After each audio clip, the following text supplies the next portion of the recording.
The Harlem Hellfighters was a regiment of New York National Guardsmen in the First World War. They were set up to fail by their own government. They were humiliated, degraded, eventually given to the French army as a throwaway, and they ended up coming home as one of the most decorated units in the entire U.S. Army. The Harlem Hellfighters are one of the most important regiments in American history. In World War I, they helped to establish to the entire world the power of black soldiers in the military. It was very difficult at that time for African Americans to get into the United States military because there was this perception that African Americans would not do well in battle.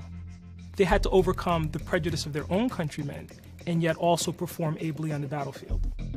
Like so many units of African American descent, when they go overseas, they're not sure what they're going to do. Are they going to fight as infantry? Or are they going to be stevedores and load ships? Or are they going to be labor units and cut wood? And so they're committed to labor duty, they're unloading ships, building latrines, those type of support services. And as you can imagine, these men have been trained and they're willing to fight, they're ready to fight, and this is stressful for them.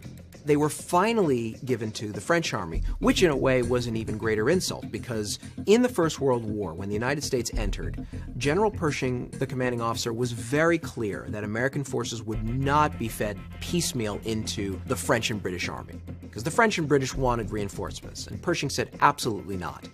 When Americans join this war, they will fight as an American force under an American flag led by an American general. ... except for the black guys. You can have them.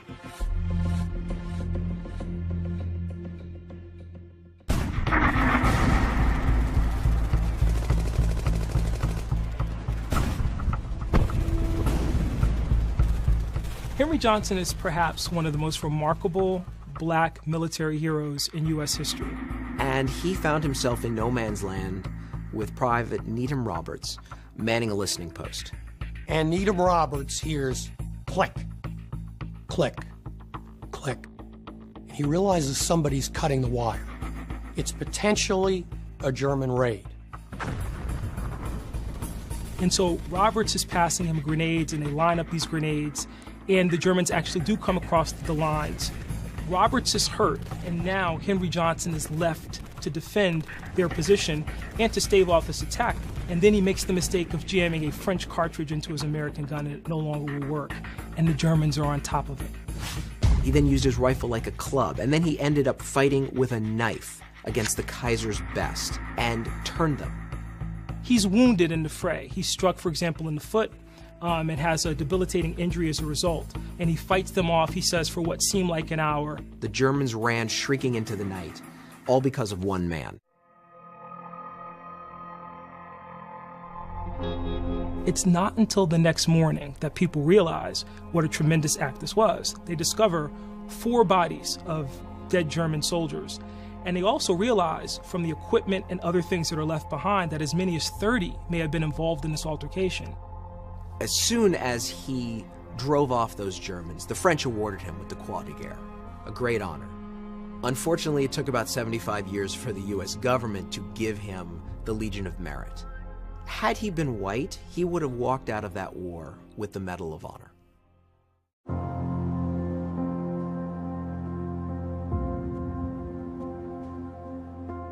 What was so shocking to me when I began to research the story of the Hellfighters was that after they had performed so magnificently in combat, the United States government actually sent a memorandum to the French government, essentially implementing Jim Crow. Essentially saying, don't give them some notion that they are equals, because we don't want them taking that notion back to the United States and demanding equality.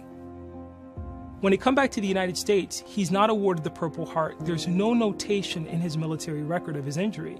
And so he winds up not being able to work because of this injury. He doesn't get any kind of assistance from the Army or from the government as a result. And he ends up dying in 1929 penniless. So it again shows the paradox. Here's this great story of valor and of courage on the part of this soldier, and ultimately he comes back to a nation that doesn't honor that sacrifice. We tend to think we all know American history so well, but the story of the Harlem Hellfighters should be one of the first stories told. It wasn't about killing other people, it was about being Americans and serving their country well. That was the inclination of the Harlem Hellfighters. When you are African American in 1917, democracy is armor. Democracy is a weapon. And to fight for a war to make the world safe for democracy was something more than just some ethereal crusade for the Hellfighters. It had concrete results. They were fighting for the rights to be a citizen of the country that they were born in.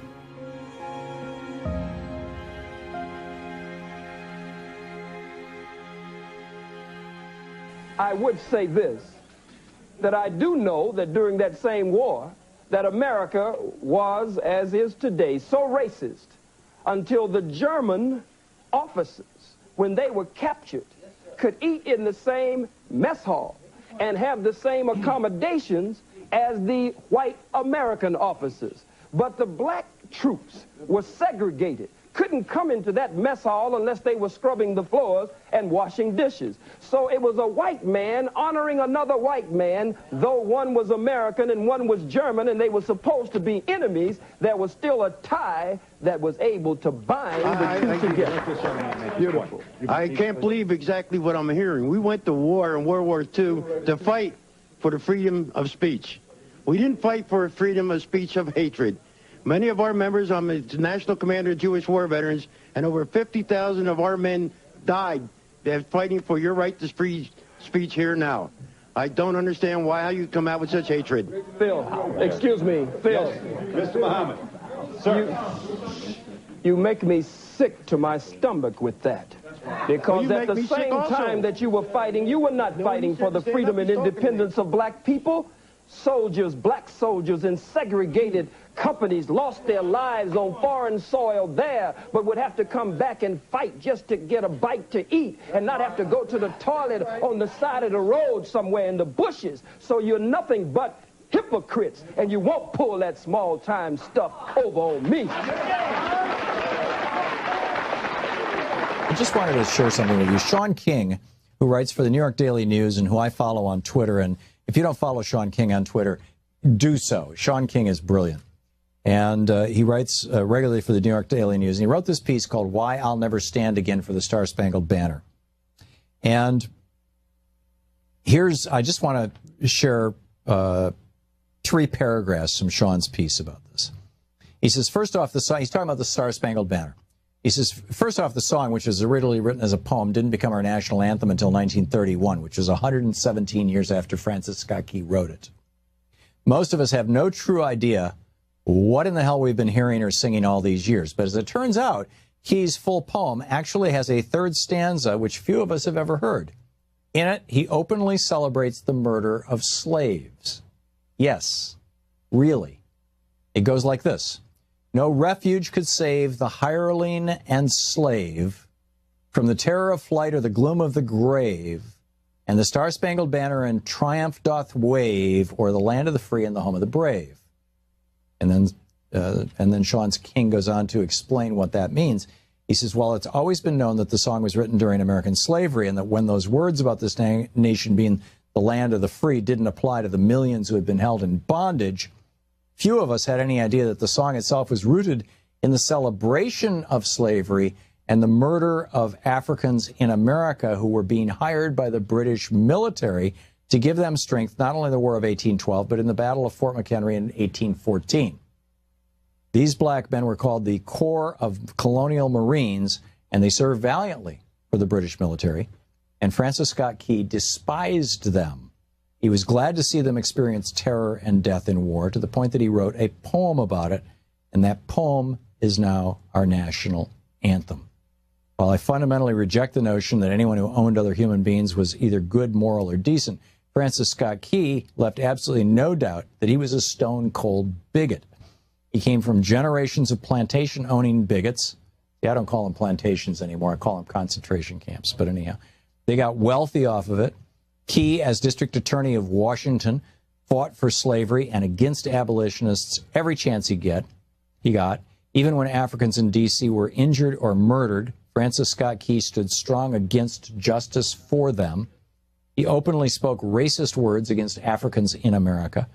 He said that they were, quote, a distinct and inferior race of people which all experience proves to be the greatest evil that afflicts a community, end quote. This is in the context of Colin Kaepernick's refusal to stand for the Star-Spangled Banner. Sean King nails it, as Sean King so often does.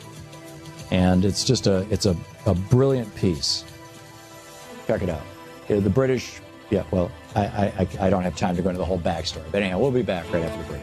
You're listening to the Thom Hartmann Program. Call 202-808-9925. The article, by the way, is in the New York Daily News. It's titled King, Why I'll Never Stand Again for the Star-Spangled Banner by Sean King, S-H-A-U-N-K-I-N-G.